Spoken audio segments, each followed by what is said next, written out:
Assalamualaikum warahmatullahi wabarakatuh. Pada mata kuliah perancangan bangunan jembatan kali ini, kami mendapatkan tugas perencanaan struktur atas jembatan menggunakan bantuan software SAP 2000.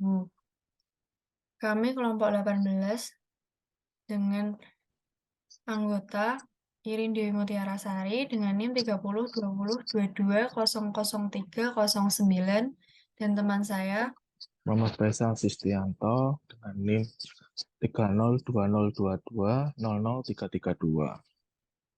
untuk jembatan sendiri adalah suatu konstruksi yang memungkinkan rute transportasi melalui sungai, jalan raya, lembah, saluran irigasi, dan lain-lain. Selain itu, fungsinya sebagai penghubung dua bagian jalan yang terputus sehingga kendaraan maupun pejalan kaki mampu melintas dengan mudah. Berdasarkan klasifikasi bentuk struktur atasnya, jembatan diklasifikasikan menjadi 6. Yang pertama, jembatan balok atau gelagar. Yang kedua, jembatan pelat. Yang ketiga, jembatan pelengkung. Yang keempat, jembatan rangka. Yang kelima, jembatan gantung. Dan yang keenam, jembatan cable stayed. Yang akan kami tinjau pada tugas ini adalah jembatan rangka atau truss. Jembatan rangka atau truss bridge yaitu jembatan yang superstrukturnya terdiri dari truss dengan elemen yang terhubung biasanya berbentuk segitiga yang menerima gaya tekan, tarik, atau kombinasi keduanya sebagai respon terhadap beban yang bergerak dinamis. Kemudian untuk jembatan tipe rangka baja sendiri yaitu ada 4. Yang pertama Warren Truss, Pratt Truss, Howe Truss, dan Baltimore Truss. Untuk Warren Truss sendiri ini merupakan jembatan yang dipatenkan pada tahun 1848 oleh James Warren dan Willoughby Theobald Monzani yang berupa longitudinal yang bergabung dengan anggota sudut miring dan membentuk ruang segitiga yang sama-sama terbalik. Jadi seperti ini. Tujuannya adalah uh, untuk untuk uh, karena memiliki gedung yang panjang yang sama, jadi sangat ideal untuk digunakan dalam jembatan modular prefabrikasi. Dan untuk Warren Truss sendiri ini cenderung sama untuk profilnya pada bagian diagonal, top, dan bottom chord. Kemudian untuk Pratt Truss, yaitu ditemukan pada tahun 1844 oleh Thomas dan Caleb Pratt. Dan jembatan ini berbentuk Y dan K, dan polanya ini adalah kebalikan dari truss Howe. Dan untuk truss Howe sendiri, ini merupakan dari rangka memanjang dan rangka melintang, jadi tidak ada bracing di atas. Dan gaya diagonal yang dialami adalah gaya aksial tekan bagian dalam, sedangkan vertikalnya gaya aksial tarik bagian dalam. Oh ya, ini Untuk Baltimore Truss adalah subkelas dari Pratt. Batang Baltimore memiliki penguat tambahan di bagian bawah rangka untuk mencegah tekuk pada anggota kompresi dan untuk mengontrol defleksi. Gelagar bentang pendek dapat dibuat lebih ringan karena bentang mereka lebih pendek. dan untuk analisa struktur pembebanan pada struktur atas yaitu yang kami gunakan adalah Warren Truss. Pembebanan pada jembatan kita menurut SNI 1725 tahun 2016 bagi jadi 3, beban permanen, beban lalu lintas, dan aksi lingkungan. Untuk beban permanen menurut SNI 1725 tahun 2016, yang pertama berat sendiri atau MS. Ini merupakan elemen-elemen struktural yang dipikul, dan ini hanya untuk strukturalnya saja ditambah dengan non struktural yang akan dianggap tetap. Namun untuk beban mati tambahan atau MA, yaitu berat seluruh yang membentuk suatu beban pada jembatan yang berupa non struktural dan dapat berubah-ubah selama umur jembatan. Untuk beban lalu lintas sendiri, yang pertama ada beban lajur atau TD yang bekerja pada seluruh lebar jalur kendaraan dan menimbulkan pengaruh pada jembatan yang ekuivalen dengan suatu iringan kendaraan yang sebenarnya. Beban lajur dibagi dari beban terbagi rata dan digabung dengan beban garis. Untuk beban truk adalah suatu kendaraan berat dengan 3 gandar yang ditempatkan pada beberapa posisi dalam lajur lalu lintas rencana. Untuk faktor beban dinamis atau FBD adalah hasil interaksi antara kendaraan yang bergerak dan jembatan. Untuk gaya rem atau TB adalah perletakannya diletakkan di semua lajur rencana yang dimuati dan yang berisi lalu lintas dengan arah yang sama. Untuk pejalan kaki, semua komponen trotoar yang lebih dari 600 mm harus direncanakan untuk memikul beban pejalan kaki dengan intensitas 5 kPa dan dianggap bekerja secara bersamaan pada masing-masing lajur kendaraan. Untuk beban aksi lingkungan, dibagi menjadi temperatur merata, adalah perbedaan antara temperatur minimum atau temperatur maksimum dengan temperatur nominal yang diasumsikan dalam perencanaan untuk menghitung pengaruh akibat deformasi. Beban angin. Beban angin adalah beban yang diasumsikan terdistribusi secara merata pada permukaan yang terekspos oleh angin. Luas area yang diperhitungkan adalah luas area dari semua komponen.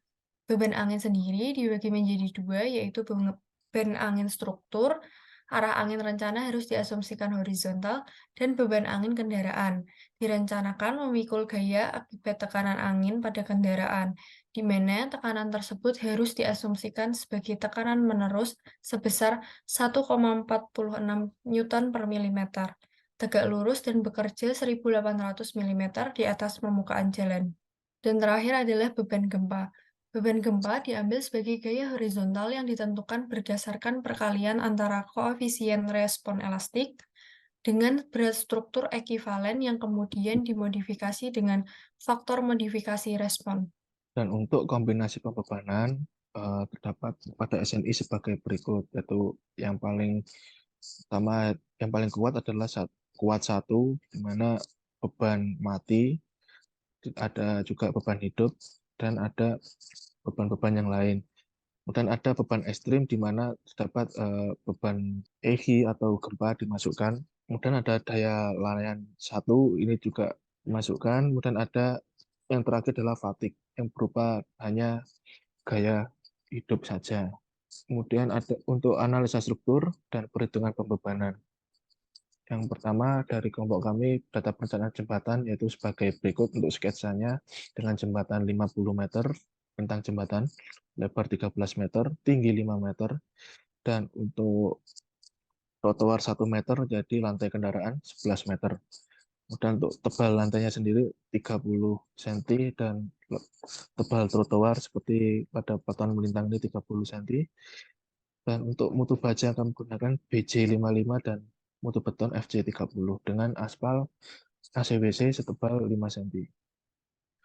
Dan untuk asumsi pertama atau desain awal kami untuk preliminary design untuk top chord, bottom chord, dan beam diagonal yaitu menggunakan WF 500 311 15 dengan warna biru pada sketsa gambar di bawah ini, dan top bracing dan stringer juga sama dengan warna hijau 400 WF 400 300 10 16, dan cross gider yang berwarna semi keorenan ini adalah 700 300 15 28. Ini adalah permodelan struktur. Pada SAP yang pertama kali kami lakukan adalah Define Materials. Kami menggunakan materials beton FC30 MPa dan BJ55 dan menggunakan profil rangka BJ seperti yang disebutkan pada slide sebelumnya. Ini adalah permodelan struktur. Modeling ada tampak atas, tampak samping, dan 3D view. Dan untuk permodelan struktur, kemudian setelah kita modelkan strukturnya, maka perlukan permodelan pembebanan. Yang pertama yang kita masukkan adalah load pattern-nya dan load case, yaitu berupa beban MS, MA, TD, TT, TB, TP, EUN atau beban suhu, kemudian EWS untuk angin, dan EG untuk beban gempa. Kemudian juga kita masukkan kombinasi beban dari kuat 1A, 1B, hingga sampai fatigue sesuai tabel yang kita ada dari materi Bapak dosen kami. Kemudian untuk permodelan pembebanan sendiri, untuk beban sendiri atau MS, yaitu ini sebenarnya adalah hasil sesuai dengan aplikasi, sesuai dengan material yang kita inputkan. Jadi untuk SAP sendiri untuk preliminary design adalah seperti ini, yaitu sebesar totalnya untuk beban sendiri 6.097 kN. Untuk beban mati tambahan, yang pertama ada aspal, ACBC. Dari perhitungan terlampir, didapatkan beban aspal sebesar 22 kN per meter. Lalu kami masukkan pada area loads dengan asumsi beban merata pada seluruh plat jembatan. Yang kedua adalah trotoar. Dengan perhitungan terlampir, didapatkan beban trotoar sebesar 35,3025 kN per titik buhul. Lalu kami masukkan ke join loads atau forge, join load forge sebagai beban pusat pada setiap join jembatan. Yang ketiga ada railing. Berdasarkan perhitungan, didapatkan beban railing sebesar 0,06 kN. Lalu kami masukkan join load force sebagai asumsinya menjadi beban pusat pada setiap join jembatan di area trotoar. Lalu keempat adalah genangan air hujan. Dengan perhitungan didapatkan beban genangan air hujan sebesar 0,4903 kN per meter persegi. Lalu kami asumsikan menjadi beban merata pada plat jembatan. Lalu kami masukkan di area loads uniform. Yang terakhir adalah steel deck. Dari perhitungan pembebanan steel deck didapatkan beban steel deck sebesar 0,00848 kN per meter persegi dan diasumsikan sebagai beban merata pada seluruh plat jembatan. Lalu dimasukkan ke area loads uniform. Kemudian untuk beban lajur D atau TD, yang kita masukkan yang pertama adalah beban terbagi merata atau BTR. Dengan bintang 50 didapatkan dengan rumus SNI 7,2 kN per meter persegi. Jadi karena meter persegi, jadi kita asumsikan bebannya merata, yaitu dengan cara kita select semua lantainya, kemudian kita assign area load, dan kita pilih uniform cell dengan memasukkan angka 7,2. Kemudian untuk beban lajur yang kedua yaitu beban garis terpusat atau BGT dari tabel SNI dengan bintang 50 meter didapatkan FBD atau faktor beban dinamis 40%. Jadi di sini kita masukkan angka 0,4. Jadi beban 68,6 kN per meter. Karena per meter jadi dia adalah beban terpusat. Jadi kita masukkan di frame tengah, kita select, kemudian assign frame loads distribute dan kita masukkan 68,6 kN per meter. Dan dimasukkan juga load pattern-nya di beban lajur. Untuk beban truk, menurut SNI 1725 tahun 2016, faktor beban dinamis adalah 30%, sehingga didapatkan beban roda depan sebesar 32,5 kN, roda tengah 146,25 kN, roda belakang 146,25 kN. Lalu kami asumsikan kami menggunakan dua truk dengan arah yang berbeda, yang satu ke arah Penempatan X yang plus berbeda. penempatan berbeda dengan yang satu ke arah X plus dan yang satunya ke arah X min dengan gambar terlampir untuk pembebanannya. Kemudian untuk beban gaya rem atau TB itu dari SNI ada 25% dan 5%. Namun untuk perhitungan Cindy harus kita kalikan dan didapat yang terbesar adalah 124 kN. Maka untuk gaya rem sendiri kita bagi karena mempunyai 9 buah gelagar, jadi totalnya 11 join. Maka gaya rem 124 ini dibagi gelagarnya dulu, yaitu 13,78. Dan untuk jumlah gelagar sendiri mempunyai 11 join, jadi dibagi lagi untuk 1,253. Dan kemudian akan kita inputkan di SAP. Untuk inputnya sendiri, karena gelagar adalah gaya rem adalah gaya terpusat seperti ini, dan sesuai SNI, gaya TB harus 1,80 di atas plat lantai kendaraan. Maka kita asumsikan sesuai lajur dan arahnya, yang atasnya arah kanan dan bawah arah ke kiri, kita pakai join 1,8 di atas. dan dihubungkan dengan link. Dan di sini baru kita asumsikan gaya remnya sesuai arah, yaitu sama yang ada yang plus X dan minus X seperti di gambar di sini. Kemudian untuk beban pejalan kaki atau TP pada SNI diasumsikan sebesar 5 kN per meter persegi. Dan di sini kita asumsikan sebagai beban area. Maka kita select di area trotoar atau tepi-tepinya saja untuk jembatan dan kita masukkan angka 5 kN per meter persegi. Untuk perubahan suhu, dengan bentang jembatan 50 meter, didapatkan suhu maksimum sebesar 40 derajat Celcius, suhu minimum 15 derajat Celcius. Nah, dari kelompok kami mengasumsikan mengambil suhu terekstrim untuk jembatan kami, yaitu 40 derajat Celcius. Lalu kami memasukkan ke area Lutz temperatur 40 derajat Celcius. Untuk beban angin, yang pertama adalah beban angin struktur. Diasumsikan kondisi jembatan kami di lokasi suburban.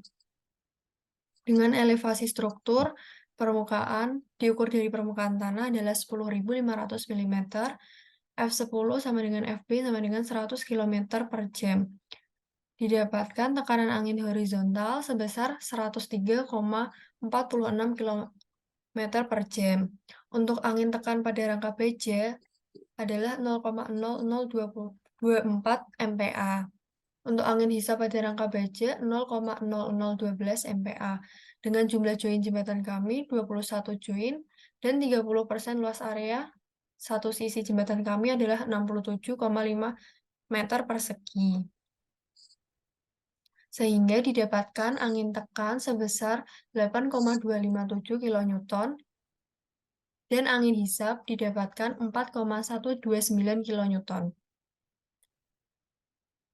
Lalu kami masukkan setiap titik buhul diselect lalu assign join load force dengan arah Y.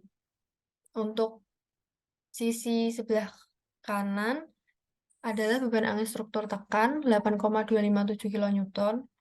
Lalu untuk sisi sebelahnya adalah angin struktur hisap 4,129 kN. Kemudian untuk beban angin kendaraan atau EWL, kita asumsikan pada SNI yaitu 1,46 Newton per meter. Dan di sini juga sama bebanan EWL berada di atas 1,8 meter plat lantai kendaraan. Maka kita asumsikan pada keseluruhan gelagar ini dibagi 11 join atau untuk maaf ini lebar plat kendaraan. Ya, untuk 11 join. Kemudian kita bagi menjadi totalnya 0,13. Namun untuk di sini EWL sendiri kita asumsikan hanya pada tengah bentang.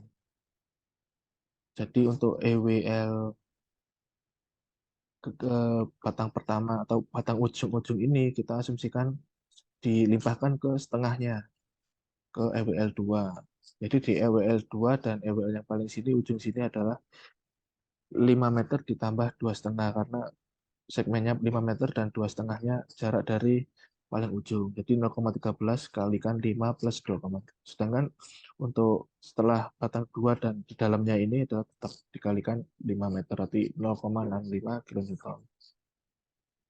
Kemudian untuk beban gempa sendiri ini adalah berbeda karena perhitungan beban gempa berdasarkan acuan SNI 2833 tahun 2016 dan peta gempa 2017. Kita asumsikan di lokasi Pulau Semarang dengan jenis tanah lunak SE.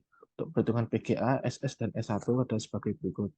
Kita lihat dulu peta di peta D7 pada percepatan puncak batuan dasar atau SB untuk probabilitas 7% dan 75 tahun. Kita di Semarang, jadinya ada warna hijau muda, yaitu di antara link 0,2 sampai 0,25 G. Dan kita ambil pertengahannya yaitu 0,23 G. Dan untuk D8 atau untuk perhitungan SS itu berada pada respon spektrum 0,2 detik dengan terlampaui 7% pada dalam 75 tahun. 75 tahun. Untuk daerah Semarang kita lihat adalah warna kuning ke oranye-oranye, yaitu di rentang 0,5 sampai 0,6.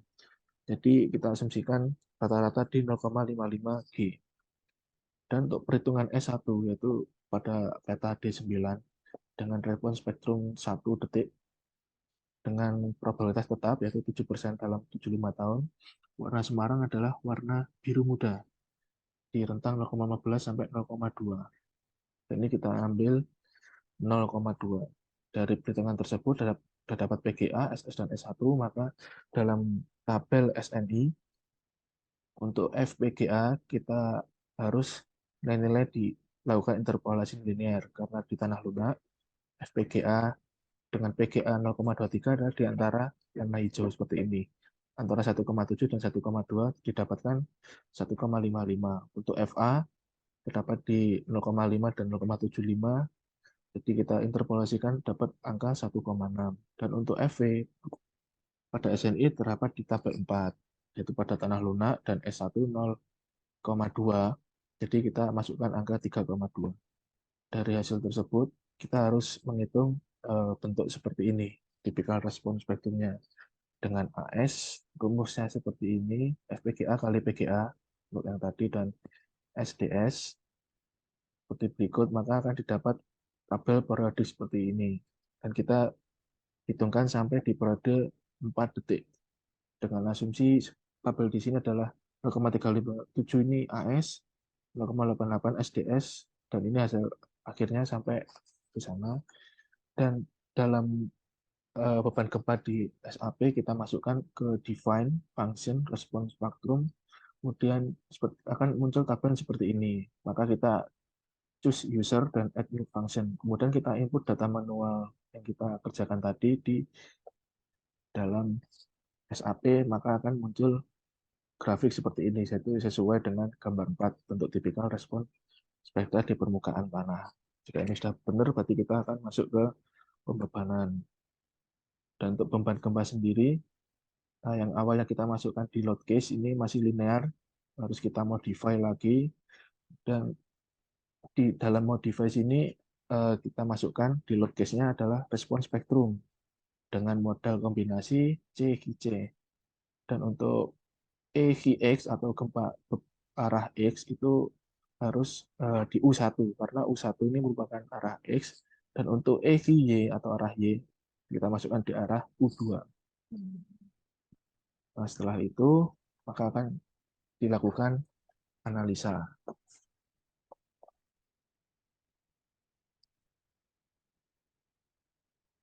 Untuk output SAP 2000-nya, kita run space frame dengan set load case-nya seperti berikut semua beban, lalu kita run.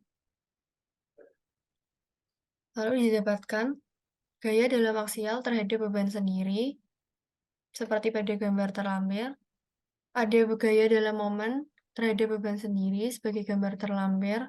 Dan kemudian untuk preliminary design ini kita running untuk tampilan deformed shape atau lendutan terhadap beban sendiri. Di sini ternyata didapat angka min 132,241 mili. Dan sedangkan untuk pada SNI lendutan mas diizinkan adalah L per 800, atau L ini adalah bentang jembatan dalam satuan mili, yaitu 50.000 bagi 800 jadi 62,5. Dan ini kita running ternyata tidak masuk atau tidak aman. Tapi tetap kita lakukan analisa. Dan di sini untuk beban kombinasi kuat 1A untuk TT, dan ini output kuat 1B untuk TD, dan lanjutan untuk kombinasi layan 1, ekstrim 1A untuk arah gempa X, 1B untuk arah gempa Y, dan untuk setelah itu kita lakukan pengecekan desain check dengan konfigurasi seperti ini. Untuk desain kombinasi kita masukkan semua yang berupa ekstrim. Kemudian untuk konfigurasinya kita menggunakan desain kode ISC 360-16 dengan framing type SNF.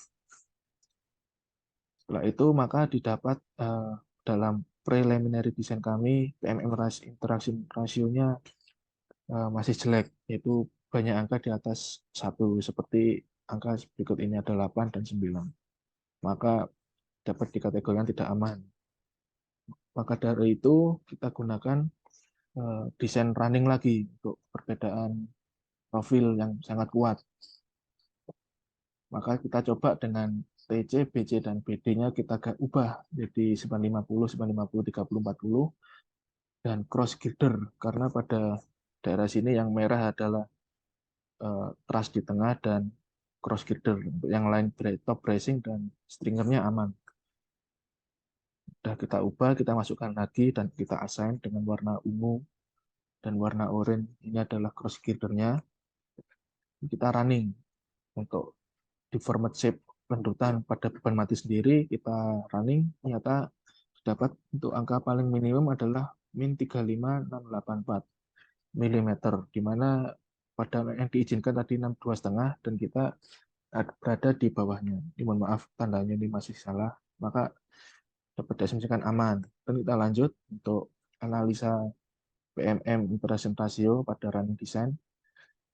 Ini dapat yang awalnya lagi merah, sekarang menjadi biru atau udah lumayan aman karena udah di atas 1. Kita running, desain gaya, momen, dan lainnya terhadap pendudukan beban kuat 1B, 1B, layan ekstrim 1F. Dan disimpulkan dari kesimpulan tadi adalah perencanaan jembatan rangka Bejogoren bentang 50 meter, lebar 13 meter, tinggi 5 meter, dengan preliminary design sebagai berikut.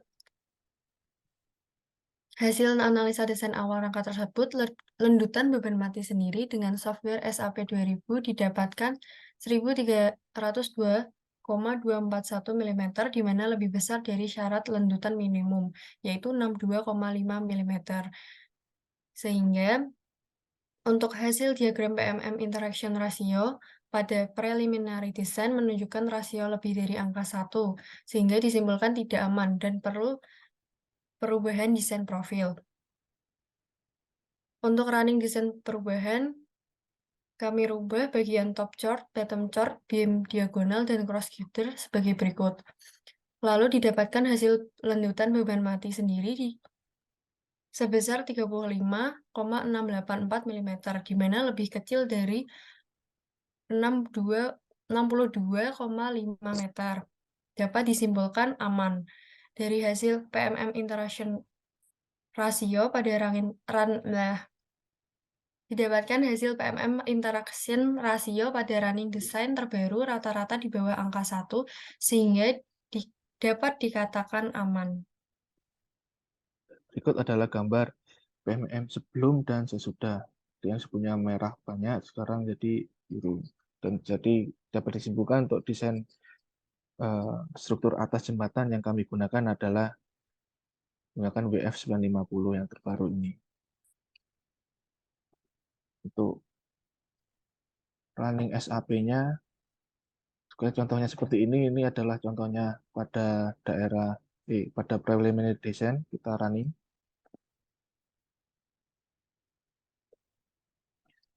Pada preliminary design kita running.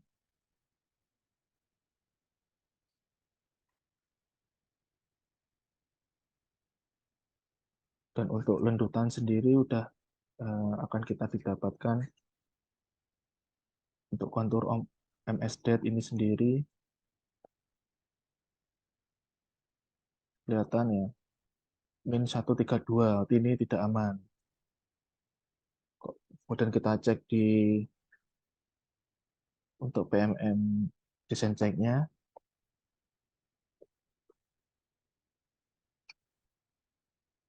dan kita hasilkan PMM interaction ratio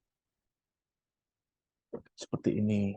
Jadi ini kita katakan tidak aman karena banyak daerah yang merah. Maka dari itu kita asumsikan kita coba untuk kita ganti.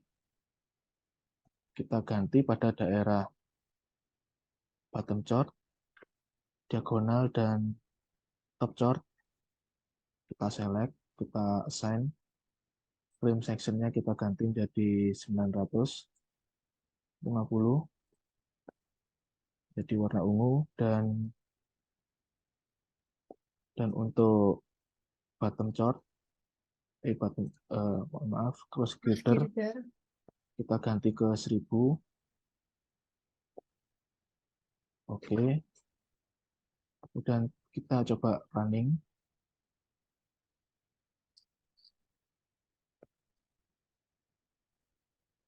Kita running terhadap cross check kelendutan terhadap beban sendiri, apakah dia bertahan.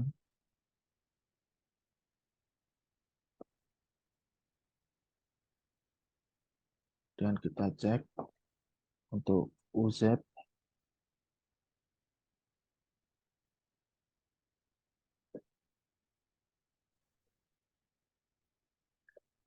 Pada UZ sini terdapat min 35, itu udah aman. Yang dari awalnya tadi adalah 100-an, sekarang jadi 35. Dan kita cek untuk desain ceknya, untuk desain kombonya kita masukkan seperti ini,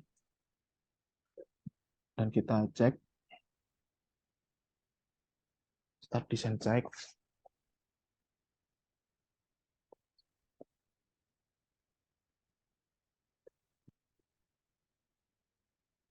Dan kita tampilkan rasionya. Oh, ini masih ngecek lagi. Boleh desain info, PMM, transaction ratio adalah seperti ini.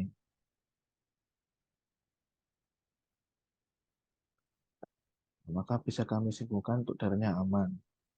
Dan kok misalkan kita mau uh, melihat gaya-gaya dalam yang terjadi, bisa di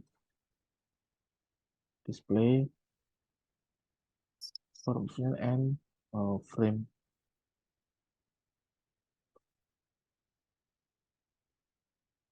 Aduh, maaf. Untuk kondisi beban mati seperti ini. Ya, jadi seperti itu. Maka kami gunakan desain yang terakhir. Jadi seperti itu.